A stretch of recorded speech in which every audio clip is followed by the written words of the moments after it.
ہدی کہلاتی ہے، یہ ہے اضحیہ۔ اچھا جی، اگلا سوال آپ کا تھا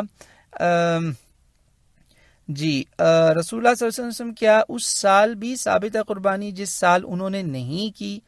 یہ مجھے سوال آپ کا سمجھ نہیں آیا، غالباً آپ سمجھ بات کر رہے ہیں جس سال آپ حج پر شاید گئے تھے، تو آپ جب حج پر گئے بھائی 100 قربانیاں تو وہاں آپ نے کر دیں، 63 اپنے دستے مبارک سے اور 37 جو ہیں علی علیہ السلام کے دستے مبارک سے ہوئیں، 100 قربانیاں ہوئیں، پوری امت میں آپ کے ہاتھ کا گوشت بنٹا، اور